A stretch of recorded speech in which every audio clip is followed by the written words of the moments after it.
Hello, everyone, and a very warm welcome to today's session. I am absolutely thrilled to be your guide as we explore something truly fascinating.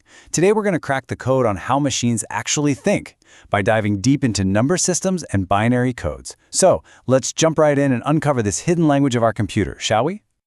Now, you might be wondering, how exactly do computers understand numbers? Well, think of it as a massive language barrier. You and I, we speak in words and standard numbers. But a computer, its brain is basically just made up of electronic circuits. It doesn't understand human languages or our everyday alphabet at all. So to bridge this communication gap, we have to solve the problem using some very specific special codes. Here is our quick roadmap for today's explainer. First, welcome to number systems. Second, octal and hexadecimal systems. Third, bits, bytes, and words. Fourth, converting integers to binary. And finally, converting fractions to binary. All right, Section 1. Welcome to number systems. Base 10 versus base 2. Before we can even tell a computer what to do, we absolutely must understand its language. And the best place to start is with what we already know perfectly well, base 10. This is the decimal number system, and it uses 10 distinct digits, from 0 through 9. So, whenever you write down your everyday numbers, like 19 or maybe 143.79, you're already fluently speaking in base 10.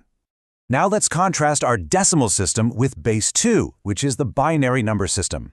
Since it's base 2, it literally only has two symbols, 0 and 1, and we call each of these binary digits a bit. Now, what's absolutely crucial to remember here is that binary is a positional number system. This means each bit has a specific value based entirely on powers of 2. So when a computer sees a sequence like 1011 or 1010, it actually uses the position of those ones and zeros to calculate the total value. Moving right along to Section 2, octal and hexadecimal systems, bases 8 and 16.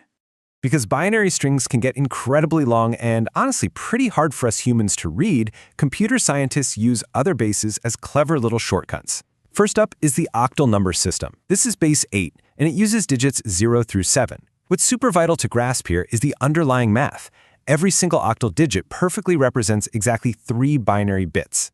Since 8 is simply 2 cubed, converting back and forth between binary and octal is actually really straightforward. Take examples like 13, 143, or 2437. These resulting numbers are so much shorter and easier to handle than their long binary equivalents. And just like binary, octal is also positional. Next up, we have base 16, better known as the hexadecimal system. If you ever dive into computer memory or microprocessors, you're going to see hexadecimal absolutely everywhere. It is incredibly widely used in computing. But wait a minute, you might be asking, how do we get 16 distinct symbols when we only have numbers 0 through 9? Well, that's because hexadecimal is an alphanumeric system. It uses numbers 0 to 9, and then it seamlessly transitions right into letters A, B, C, D, E, and F.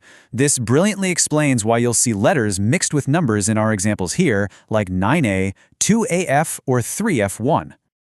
Let's just pause here for a quick second to compare these formats. Think of this as your master comparison chart. We have binary at base 2 using zeros and ones, octal at base 8, decimal at base 10, and hexadecimal at base 16 using 0 to 9 plus A through F. I highly encourage you to use this as a mental study aid. Seriously, take a mental snapshot of this right now. All right, Section 3, bits, bytes, and words are building blocks. Now that we know the alphabets of our computer languages, we really need to standardize our vocabulary. Let's start with the MSB, or the most significant bit. This is simply the leftmost bit in any binary number. For instance, in the binary number 1001, that very first one on the far left is the MSB. If you visualize 3D blocks assembling from left to right, this leftmost block is the one carrying the highest positional value. In total contrast, we have the LSB, the least significant bit. As you've probably guessed, this is the rightmost bit in a binary number. Taking that exact same example, 1001, that final one sitting all the way at the far right is your LSB. So, how exactly do we group these bits together? Let's walk through the hierarchy. A bit is just a single binary digit, either a 0 or a 1. When we group 4 bits together, we call it a nibble, like 1010. If you group 8 bits together, you get a byte. And finally, we have a computer word, which is a fixed-size group of bits that a specific processor is literally designed to handle, commonly in 8-bit, 16-bit, 32-bit, or 64-bit sizes. Here's where it gets really fun. Section 4, converting integers to binary, from decimal to binary. Now for the really exciting part. We're transitioning from all this conceptual vocabulary to some hands-on mathematical application. Let's methodically walk through the exact algorithm to convert a decimal integer into binary. Step 1. Simply divide the decimal number by 2. Step 2. Accurately record your remainder. Step 3. Take your new quotient and divide it by 2 again. Step 4. Just repeat this process over and over until your quotient becomes 0. And step 5. This is absolutely the most crucial part. Read your recorded remainders from the bottom to the top. Let's look at a brilliant example where we convert the decimal number 13 into binary. Follow along with me here. 13 divided by 2 gives a quotient of 6, with a remainder of 1. 6 divided by 2 is 3, remainder 0. 3 divided by 2 is 1, remainder 1. And finally, 1 divided by 2 is 0, remainder 1. Now really focus your attention on that remainder column. Remember, we read it from bottom to top. 1, 1, 0, 1. Therefore, 13 in decimal perfectly translates to 1101 in binary. How cool is that? Moving right along to Section 5, converting fractions to binary, decimal to binary. Now, we all know real-world data isn't always neat, whole numbers, right? So we definitely need a method to translate decimal fractions too. Notice how the rules completely flip here. To convert the fractional part, step 1, you multiply the fraction by 2, instead of dividing. Step 2, record the integer part of the result. Step 3, take the remaining fractional part and multiply by 2 again. Step 4, repeat this until the fraction naturally becomes 0 or until you reach your required level of precision. Let's walk right through the math for 0.875. 0.875 multiplied by 2 is 1.75. We record the integer part, which is 1. Then, we take the remaining fraction, 0.75, and multiply by 2, getting 1.50. Again, we record the 1. Finally, 0.50 times 2 is exactly 1.00. We record that final 1. For fractions, we read these integers from top to bottom this time, showing us that 0.875 neatly resolves to 0.111 in binary. However, I should definitely mention that not all fractions resolve so cleanly. Take 0.95, for example. If you keep multiplying this by 2, it will honestly just keep generating numbers for quite a while without ever hitting exactly 0. In cases like this, repeated multiplication produces an approximation. This is exactly why until required precision is reached is such a vital rule in computer programming. Depending on the system we're using, we simply stop calculating once we have enough bits for our specific needs. And there you have it. Every complex video game, app, and AI literally relies on these exact same ones and zeros. Now that you know exactly how computers count and translate our human numbers. Here's our game plan for today's lesson. First up, decimal to binary integers. Then, decimal to binary fractions. Third, decimal to octal integers. And finally, we'll wrap up with decimal to octal fractions. All right, let's kick things off with Section 1, decimal to binary integers, using the division method. So to convert a decimal integer into binary, we just follow a really reliable 4-step process. First, we take our decimal number and divide it repeatedly by 2. Second, and honestly this is absolutely crucial, we carefully record each remainder after every single division. Third, we just keep on dividing until our quotient, the result of our division, hits exactly 0. And finally, step 4 is where it all comes together. We read those remainders we recorded, but we read them from bottom to top. It's like a little puzzle. Okay, let's actually see this math in action. We're going to convert the decimal number 37 into binary. We start by dividing 37 by 2. That gives us 18 with a remainder of 1, so we record that 1. Next, 18 divided by 2 is 9 with a remainder of 0. We write down the 0. Then 9 divided by 2 is 4, remainder 1. 4 divided by 2 is 2, remainder 0. 2 divided by 2 is 1, remainder 0. And finally, 1 divided by 2 is 0 with a remainder of 1. Boom! Our quotient has reached 0, so we completely stop dividing. Now, following that most important rule, we read those recorded remainders from the bottom to the top. Doing that gives us our final perfect answer. The decimal number 37 is exactly equal to 101 in base 2 binary. See? It really is that straightforward, and this method works universally for literally any whole number. For instance, if we take 157 and run it through that exact same division by 2 process, reading bottom to top, we get 10001110. And if you want to try a practice problem later, take the number 125, run it through, and you'll find it equals 111110 in binary. The process is so incredibly consistent every single time. Moving right along, let's hit section 2, decimal to binary fractions using the multiplication method. Now, if there is one golden rule you take away from this explainer today, it's this. When you're dealing with the integer part of a number, you repeatedly divide. But when you switch over to the fractional part, you do the exact opposite. You repeatedly multiply. Let's look at a quick example to make this crystal clear. Say we want to convert the decimal fraction 0.8125 into binary. We multiply that fractional part repeatedly by 2. After every multiplication step, we record the integer part that pops out, and we just keep doing this until the fractional part becomes a solid 0. When you map it all out for 0.8125, pulling out those integer parts step by step gives us the exact binary result of 0.1101. But hey, let's be real, math doesn't always tie up into a neat little bow. A quick note here, some decimal fractions actually produce repeating binary values.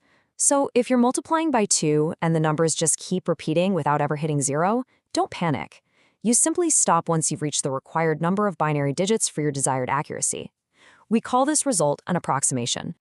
So what happens when we throw a mixed number into the ring, like 26.15? The secret here is to just divide and conquer. Step 1, we separate the number into its integer part, 26, and its fractional part, 0.15. Step 2, we convert 26 into binary using our division method, giving us 11010.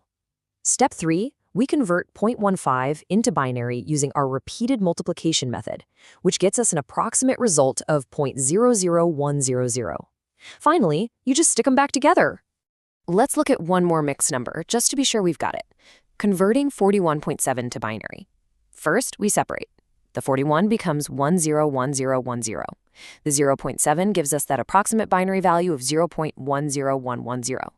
Join those two parts together and our final answer is 41.7 approximately equals 101010.10110 in binary. Super easy when you just take it one piece at a time, right? All right, on to section 3, decimal to octal integers using base 8 division. You guys are doing fantastic so far, and honestly, if you got the binary stuff, you are going to breeze through this because decimal to octal is pretty much the exact same logic. For the integer part, the only rule change is that we divide by 8 instead of 2. You still record the remainders, and you read them exactly the same way, bottom to top. Literally just swap the number 2 for an 8. Let's quickly scan through a few examples so you can spot the pattern. By repeatedly dividing by 8, the decimal number 76 becomes 111 in octal, 157 becomes 235, 214 converts to 326, 753 equates to 1361, and 908 becomes 1614 in base 8. The mechanics are completely identical to what we did earlier. And finally, section 4, decimal to octal fractions using base 8 multiplication. Remember our golden rule for fractions from earlier? Yep, for the fractional part, we go back to repeatedly multiplying. But this time, since we're converting to octal, we multiply by 8 instead of 2, recording those integers along the way until the fraction hits 0. Check out these two scenarios side by side. If we convert 0.640625, we multiply by 8 repeatedly and the fraction beautifully zeroes out, neatly terminating at the octal answer of 0.51. But if we take 0.65 and multiply by 8, the fraction just does not terminate. So we stop after a few digits, giving us that approximated result of 0.51461 in octal. Okay, let's put the whole shebang together for one final master level problem.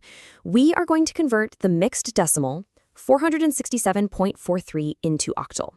Step 1, we separate it. Integer part is 467, fractional part is 0.43.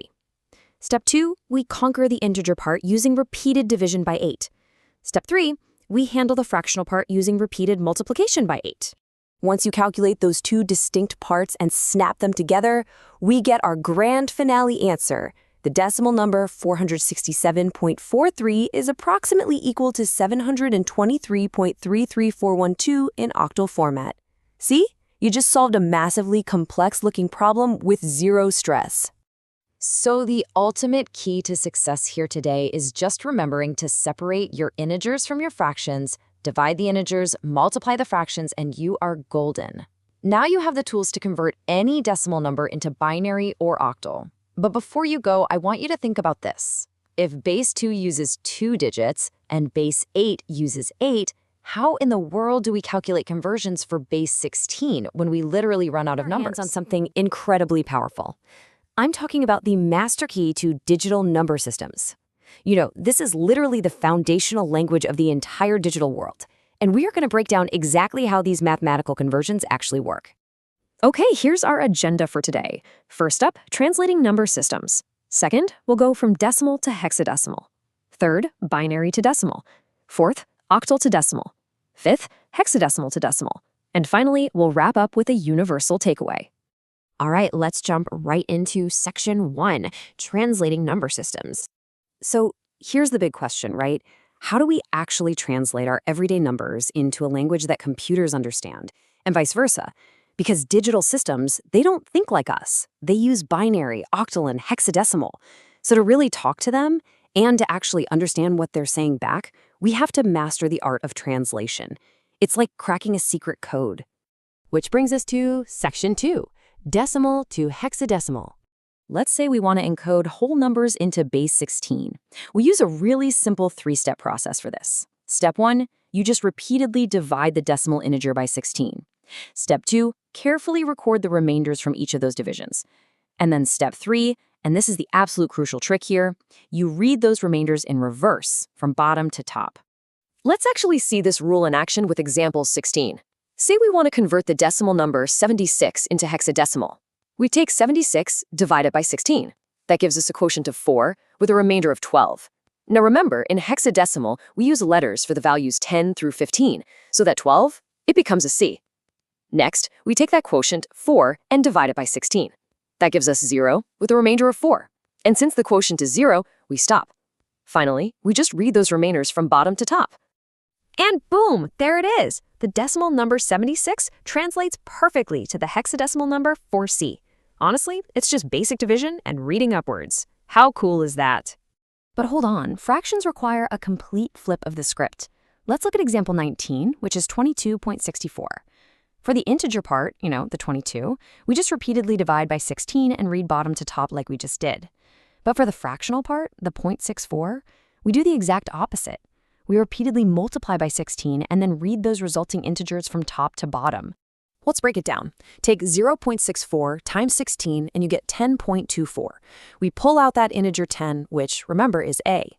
Then we cascade that remaining decimal, the 0.24, right into the very next multiplication. Keep doing that and you'll pull out a 3, a D, and a 7. Read them top to bottom and we get point A3D7. It's got this really nice, predictable rhythm to it once you get the hang of it. Okay, so we've successfully encoded decimals into computer language. But what if I told you there was one single rule that could decode all other number systems back to decimal? We're switching gears here from encoding to decoding. And this universal decoder rule we're about to cover, it literally applies to everything coming next. Let's get into section 3, binary to decimal. All right, meet our 4-step universal decoder. Step 1, just write the binary number out. Step 2, write the positional weights from right to left. Step 3, multiply each bit by its weight. And step 4, add all those products together. The absolute secret sauce here is the positional weight. In binary, those weights are just powers of 2. Let's apply this to example 22. We're going to map our binary bits to powers of 2. So a 1 in the 2 cubed column gives us an 8. A 1 in the 2 to the first column gives us a 2. And a 1 over in the 2 to the negative 1 column, that gives us 0.5.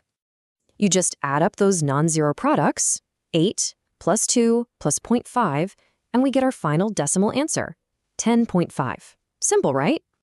Moving right along to section 4, octal to decimal. Guys, this is where the sheer elegance of the math really shines. It is the exact same 4-step procedure we just used. Literally, the only difference is that now we use powers of 8 instead of powers of 2. That's it. Check out example 26. The weights map perfectly to base 8. So We multiply our octal digits by 64, then by 8, and then by 1. We do the exact same thing for the negative powers on the right side of the decimal. It basically takes this whole complex conversion and turns it into a super basic addition problem. We just sum those products up, and we land precisely on 99.328 in base 10 decimal. The universal decoder strikes again. Let's tackle section 5, hexadecimal to decimal. Here's the beauty of this whole system. Again, it is the exact same procedure. We're just swapping in powers of 16. You'll follow the identical steps as binary and octal. Just remember, if you see letters, don't panic. You just substitute their numeric values. A is 10, B is 11, all the way up to F, which is 15. Look at example 30, BED.15. Now, at first glance, that looks like a massive hurdle, right? But by plugging our letter values straight into our universal decoder, it unravels effortlessly. We just multiply 11 by 16 squared, 14 by 16, and 13 by 1. And we do the exact same for the fractions with 16 to the negative 1 and negative 2.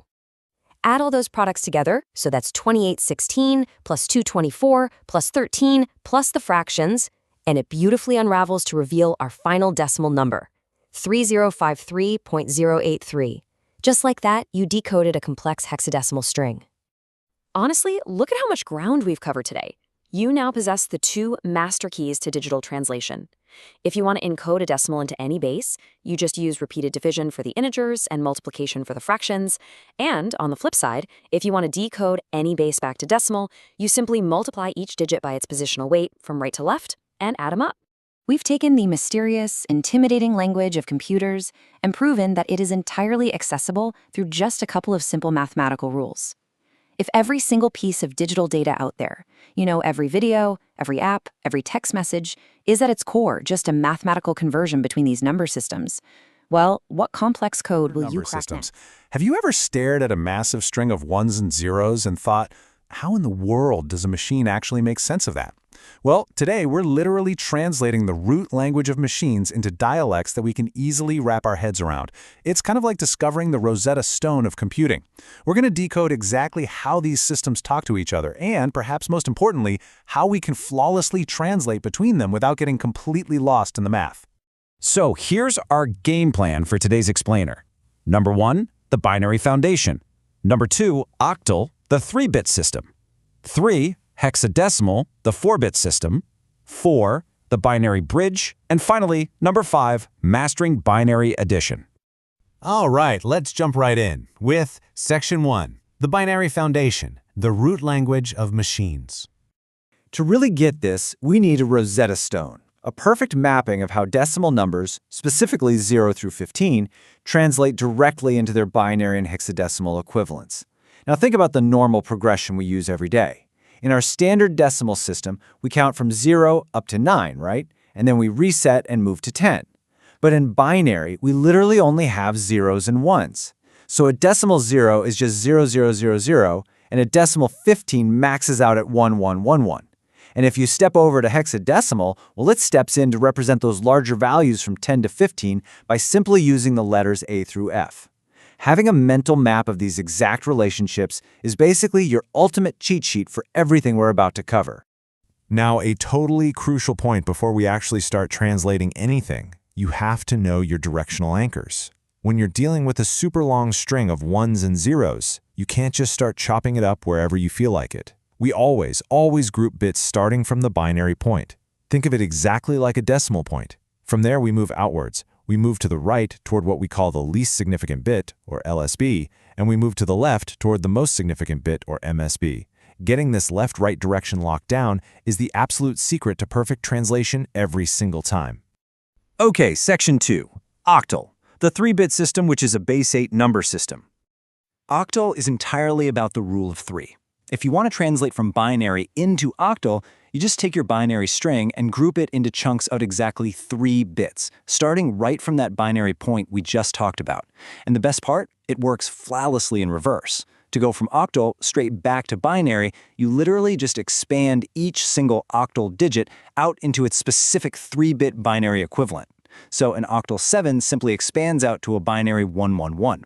It's incredibly clean, symmetrical, and honestly pretty elegant. Let's actually put this into action. Imagine we have the binary number 011 101, 0.010 100. By grouping this binary string into chunks of 3, again starting from that point and moving outwards, the translation just reveals itself instantly. The 011 becomes a 3. The 101 becomes a 5. We drop in our point. Then 010 becomes 2, and 100 becomes 4. And just like that, what looked like an intimidating string of garbage gives us the perfectly clean octal number 35.24. Moving right along to Section 3, hexadecimal, the 4-bit system, a base 16 number system. Hexadecimal is a major upgrade to our mathematical shorthand. If you've ever played around with color codes in web design, HTML hex codes, you've actually seen this exact 4-bit compression working in the wild. So instead of groups of 3, we're now chunking things into groups of 4 bits. This is massively efficient for modern computing because it lets us compress insanely long binary strings into much shorter, highly manageable codes.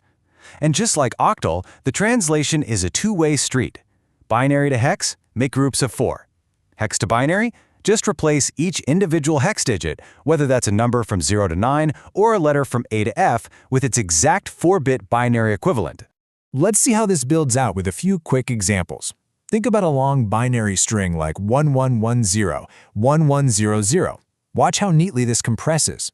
The first group of 4, 1110, matches the decimal value 14, right? Which in hex is represented by the letter E. The second group, 1100, is 12, or the letter C. So that entire bulky binary string shrinks down to simply EC. How cool is that? Or take 1010, 0010. The first part is 10, or A, and the second is 2. Result, A2. This even works perfectly with fractions. A binary point followed by 0101, 0100 translates buttery smooth to a hex point, 54. The efficiency here is a real game changer. But here is a super interesting puzzle for us. What if we need to convert an octal number directly into hexadecimal? Think about it for a second. Octal groups things by 3s, but hexadecimal groups them by 4s. You can't just slide the numbers over directly, the math groupings completely clash. Which brings us to our solution in Section 4, the binary bridge, converting octal to hex. The absolute easiest, most foolproof way to translate between these conflicting dialects is a simple 2-step process. Step 1, you convert your starting number back to its binary root language. Step 2, you translate that intermediate binary string into your target base. By using binary as our universal middleman, our bridge, we completely bypass the nightmare mathematical headache of trying to convert base 8 directly into base 16. Let's watch this bridge operate in real time. Take the octal number 615. Step 1, we expand it into binary using our 3-bit rule. The 6 becomes 110, the 1 becomes 001, and the 5 becomes 101. So now we're sitting with a 9-bit binary string, 110, 001, 101. Step 2, we take that exact same string and simply regroup it by 4s starting from the right. When we do that, the new chunks reveal our final hex value is 18D. We literally just walked across the binary bridge, regrouped our bits, and arrived at a flawless hexadecimal translation. And of course, the beauty of any good bridge is that traffic flows in both directions. We use this exact same logic to cross backwards from hexadecimal to octal. Step 1, convert the hex into binary. Step 2, convert the binary into octal. So let's take that reverse trip. Say we have the hex code 25B.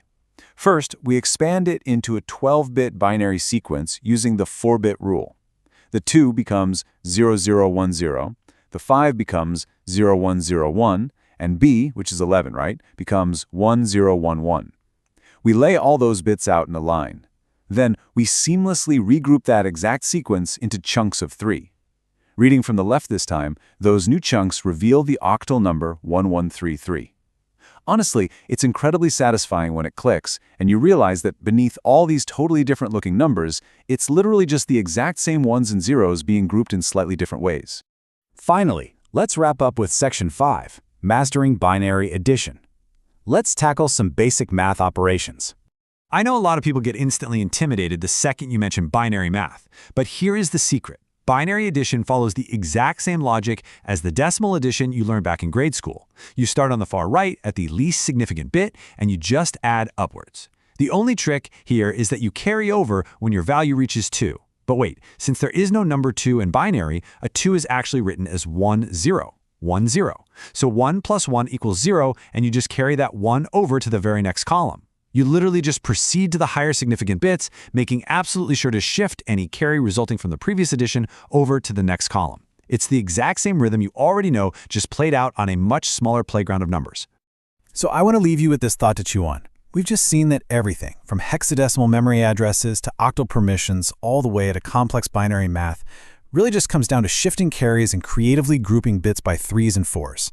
By understanding this root language, you basically hold the master key to the whole system. If it's all just 1s and 0s grouped differently, what other digital languages are waiting to be decoded out there? World of computer maths, specifically binary arithmetic and complements. You know, if you've ever stared at a computer screen and wondered what's actually happening behind the scenes, well, you're in exactly the right place. So I want you to really think about this core question. How does a computer actually do maths using only 0s and 1s? I mean, you and I, we use numbers from 0 to 9 for literally everything, right? But a computer, it only knows on and off, true and false, 0 and 1. Today, we are going to solve this mystery together and see exactly how those two little digits can calculate absolutely anything in the universe. Okay, let's dive into this. Here is our roadmap for today's explainer. First, we'll look at the basics of binary addition. Second, borrowing and binary subtraction. Third, simple multiplication and division. Fourth, flipping switches and taking steps. And finally, number 5, the smart shopkeeper trick. All right, let's jump straight into section 1, the basics of binary addition. Now, don't worry if this sounds a bit intimidating at first. Because we only have 2 numbers, 0 and 1, the rules are actually wonderfully simple. To make this perfectly clear, I want you to imagine your school classroom benches. But in this very specific classroom, each bench seats exactly 1 student. That's it, just 1. So if 1 student is already sitting there, let's call them a 1, and another student arrives, which is another 1, what happens? Well, the bench becomes completely full and overflows, right? The first student gets to stay, but that extra student has nowhere to sit. So they just have to move on over to the very next bench. Translating our classroom bench analogy into pure maths, it looks like this. 0 plus 0 is 0. 0 plus 1 is 1. 1 plus 0 is 1. But check out that last rule. 1 plus 1 equals 10. Yes, you heard that right. In binary, 1 plus 1 is 10. The sum is 0 for that column, and that extra student, the 1, moves to the next bench. In maths, we call that extra student moving over a carry. Now, what's really interesting is seeing this in action. We are adding 1101 and 0101. Starting from the right, 1 plus 1 is 10, so we write 0 and carry over the 1. Then 0 plus that carried 1 gives us 1. Moving left, 1 plus 1 is 10 again, write 0, carry the 1. Finally, 1 plus 0 plus the carried 1 gives us 10, so our final answer is 10010. It's honestly just following those simple bench rules step by step. Moving right along to section 2, borrowing in binary subtraction. Subtraction here is incredibly similar to the decimal maths you already do every single day, just with a little binary twist. Let's ground this in a very serious, real-life scenario. Imagine you have 0 chocolates, but your best friend really needs 1 chocolate. What do? I mean, you can't give what you don't have, right? So it is time to go borrow 1 chocolate from your elder brother. Once you borrow from a higher authority, which is the next column over, you suddenly have enough to give your friend exactly what they need. This whole chocolate borrowing story perfectly explains our subtraction rules. 0 minus 0 is 0, 1 minus 0 is 1, 1 minus 1 is 0. But look at that final rule, 0 minus 1. You have 0, but you need to subtract 1. You simply borrow a 1 from the next higher bit. With that borrow, the maths works out perfectly, leaving you with 1. Let's test this out with a quick example. 10, 11 minus 0101. Starting on the right, 1 minus 1 is 0. Next column, 1 minus 0 is 1. Now, here's the tricky part, 0 minus 1. Here is exactly where you knock on your elder brother's door. You borrow the 1 from the leftmost column. That 0 becomes a 10 in binary, and 10 minus 1 is 1. The leftmost 1 has been borrowed, so it's now just a 0. Final answer, 0110. Pretty simple, right? We are absolutely flying through this study session. Let's conquer section 3, simple multiplication and division. I promise you, these are the easiest operations of all because we are strictly dealing with our trusty zeros and ones. Binary multiplication is basically just a common household light switch. If off is 0 and on is 1, the rule is extremely strict. Off times off is off. Off times on is off. Only when both switches are strictly on, meaning 1 times 1, do you actually get an on result. So, anything multiplied by 0 is 0. When we multiply 110 by 101, you're essentially just writing down the top number when multiplying by 1 and writing all zeros when multiplying by 0. Then you just add them all up using the addition rules we already learned. So 110 times 101 simply equals 11110. Okay, let's transition to division. Think of a sweet everyday task. Suppose you have 10 chocolates, and you need to divide them equally between 2 children. Naturally, each child gets 5 chocolates. Well, division in binary is the exact same logic of fair sharing, just written in a different language. Binary division follows the identical long division steps you learned back in primary classes for decimal numbers. Dividing 1011 by 10 results in 101.1. You just see how many times the divisor fits into the digits of the dividend, write a 1 if it fits, subtract, and bring down the next number. It's the exact same method, just stripped down to its most basic form. Now for something truly clever. Section 4, flipping switches and taking steps. This is where we introduce the concept of complements. Complements are essentially these brilliant little tricks that computer engineers use to save time and make circuits much simpler. First, let's understand the ones complement. It's obtained by simply changing every single 1 into a 0 and every 0 into a 1. Imagine walking into a room filled with light switches. The ones complement is what happens when you flip every single switch from on to off and from off to on. So if your original number is 1101, the ones complement is 0010. So the crucial point is understanding the difference here. And let's use Google Maps to help. The ones complement is like hitting the reverse direction button on your Maps app. You completely flip where you are going.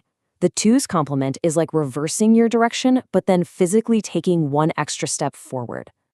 Let's walk through that exact formula in action.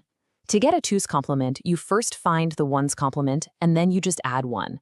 If our original number is 1001, we first flip the switches to get the ones complement, which is 0110. Then we take that one extra step by adding 1. That gives us a twos complement of 0111. The maths is incredibly straightforward. Which brings us to section 5, the smart shopkeeper trick. This is going to answer exactly why computers bother using these complements in the first place. Think of a very smart local shopkeeper. Often, to avoid calculating complex change by subtraction in their head, they convert the amount into an easier form and just use addition to count up and find your balance. Well, a computer works exactly the same way. Subtraction circuits in a processor are complicated and slow. Addition circuits, they're incredibly fast and cheap. So the computer uses complements to basically trick subtraction problems into becoming addition problems. Let's see how this builds into an actual algorithm you can put in your notes. Instead of subtracting directly, we follow these steps. 1. Find the ones complement of the smaller number. 2. Add it to the larger number. 3. If a carry is generated at the end, you don't discard it. No, you bring it around and add it back to the final result. We call this an end-around carry. By following these steps, you just did subtraction, but you only ever used addition. How smart is that? Wow, look how much we covered today. Let's quickly review our key takeaways. Binary addition is all about managing that extra student with a carry. Subtraction is about borrowing a chocolate from your elder brother. Multiplication follows simple on and off rules. And division feels just like sharing decimals. Most importantly, computers use complements, flipping bits, to perform efficient math so they never actually have to subtract. Which brings us to the end of our explainer. And I want to leave you with this provocative question to ponder. The video games you play, the apps you use, the artificial intelligence shaping our future, literally all of it boils down to the simple rules of zeros and ones we just learned today. If all that digital magic comes down to just flipping tiny electronic switches in a processor, what incredible things could you build with a firm grasp of those zeros and ones that are literally powering our modern lives right now? I mean, from the WhatsApp messages you're sending every day to the physical rotary knobs on the machines around you, there's this entire hidden layer of communication happening in the background. So today, we're going to decode the secret languages that bridge the gap between human intention and machine understanding. And here is our roadmap for today. We'll start with alphanumeric translations like ASCII and EBCDEC, then we'll look at the one-bit wonder gray code, along with its conversions, and we'll wrap the whole thing up with Excess-3 for decimal math. All right, Section 1, alphanumeric translation, specifically ASCII and EBCDIC. Let's start with a physical action you perform, hundreds, maybe thousands of times a day. Typing on a keyboard. It's a super simple question, right? You press the A key and an A pops up on your screen. But the computer hardware doesn't have eyes. It doesn't inherently understand what a letter even is. It literally only gets electrical signals, just ones and zeros. So it absolutely needs a secret language to translate your human input into its digital reality. And that brings us to the brilliantly simple solution, ASCII and EBCDIC. These are the standardized codes that step in as universal translators. They take that uppercase A you just typed and instantly convert it into the decimal code 65, which is then super easy to store in binary. This whole ingenious system is exactly what lets computers store, process, and spit out human-readable text. But these codes aren't just for typing up documents. They're basically the backbone of all our digital communications. They make sure that a WhatsApp message sent from an iPhone is perfectly understood by an Android device halfway across the world. They dictate how your .txt and .csv files are stored. Heck, when you hit the Enter key, it's ASCII sending a specific control code that tells your printer or word processor to jump to a new line. Even scanning a QR code at a restaurant, you're often just decoding ASCII data hiding right there in those little black and white squares. Moving on to Section 2. The one-bit wonder, what is gray code? Let's shift gears from text to physical hardware for a second. Think about rotary encoders, robotics, position sensors. In this physical realm, using standard binary code can actually cause some pretty catastrophic reading errors. To fix this, engineers rely on gray code. Now, unlike standard binary, gray code is unweighted, meaning the bit positions don't have fixed numerical values. But its real superpower? It's a cyclic code perfectly designed so that successive code words differ by only a single bit position. See, if a mechanical sensor is moving and trying to read a transition between numbers, having multiple bits flip at the exact same microsecond is physically impossible to guarantee. If they don't flip perfectly in sync, the machine might read a wildly incorrect phantom number for a split second. Gray code completely eliminates that danger. So, take a look at the middle standard binary column here and compare it directly to the gray code column on the right. Notice the transition from decimal 1 to decimal 2. In standard binary, we jump from 0001 to 0010. Two separate bits had to change state at the exact same time. But look at gray code. It goes from 0001 to 0011. Only that second to last digit flipped. It's this incredibly smooth one-bit transition every single time you count up or down. Okay, Section 3, conversion, binary to gray. The crucial point here is knowing how to actually translate between these systems. How do we take a standard binary number and turn it into this much safer gray code? Well, the mathematical process relies on a really simple logic gate called an XOR operation. Here's how you do it. First, you take the most significant bit, the MSB, that's your leftmost digit, and you just bring it straight down. Your first gray bit is exactly the same as your first binary bit. Then, for the next gray bits, you simply add the adjacent binary bits together. And here's the trick. If the addition results in a 2, like 1 plus 1, you just ignore the carry entirely and write a 0. You just slide down the line doing this until you hit the least significant bit on the far right. Let's see how this builds in practice. Say we have the binary number 1010. Step 1. Drop that first one straight down. Boom, that's our first gray bit. Next, we add the first binary bit 1 to the second binary bit 0. 1 plus 0 is 1, so our second gray bit is 1. Then we add the second bit 0 to the third bit 1. That also gives us 1. Finally, the third bit 1 plus the fourth bit 0 gives us 1. Put the whole shebang together, and the binary 1010 perfectly becomes the gray code 1111. Let's do a slightly longer example just to really cement the process in your head. Binary 110011. Drop the first one straight down. Now add the adjacent bits. 1 plus 1 is technically 10, but remember, we completely ignore the carry, so we just write 0.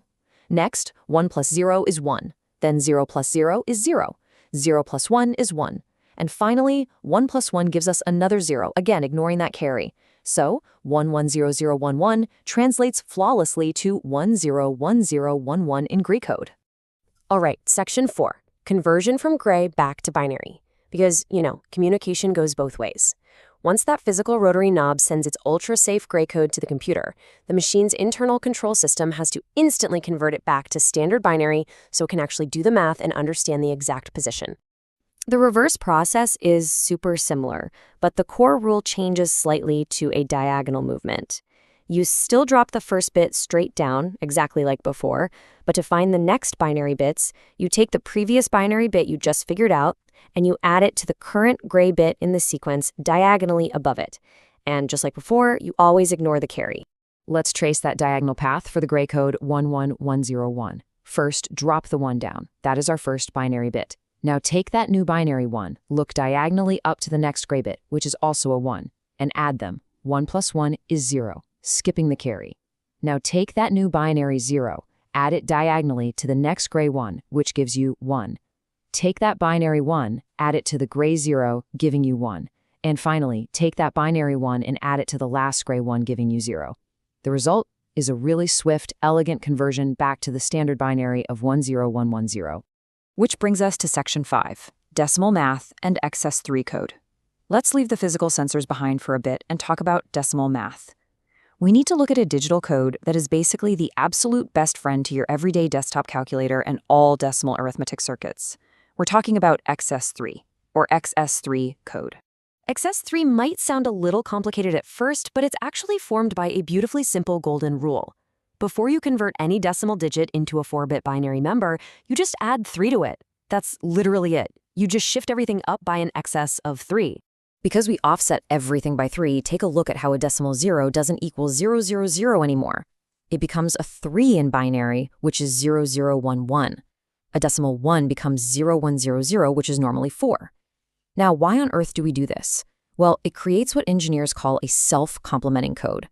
From a hardware perspective, this makes doing subtraction operations inside a digital calculator significantly easier and way faster. Now, if you're taking notes for an exam or something, you'll definitely want to memorize these next 6 numbers. Because of that +3 offset rule we just talked about, the normal binary numbers shift. A standard 4-bit binary sequence usually holds 16 possibilities, right? From 0 to 15. But since we only need to represent the decimal digits 0 through 9, and we shifted them all up by 3, the very bottom 3 states and the very top 3 states are just never used. Therefore, 0000, 0001, 0012, and the top end, 1101, 1110, and 1111 are entirely invalid in Excess-3 code. If a system sees any of these, it instantly knows an error occurred. And when you're dealing with larger numbers on a calculator, it's absolutely vital to remember that each decimal digit is handled entirely separately. Take the number 23, for example. You don't convert the whole value of 23 at once. You take the 2, add 3 to get 5, which is 0101. Then you take the 3, add 3 to get 6, which is 0110. So 23 becomes 0101, 0110. The same goes for a number like 78. The 7 and the 8 get their own distinct shifted 4-bit translations. So think about what we've actually uncovered today. From every single keystroke translating to ASCII, to the error-free mechanical precision of gray code in robotics, to the clever shifted math happening in your calculator via Excess-3, you now hold the blueprint to the secret languages that are literally running the machines all around you. So the next time you type a simple text message or turn a digital dial, ask yourself, how many millions of invisible translations just happened in the blink of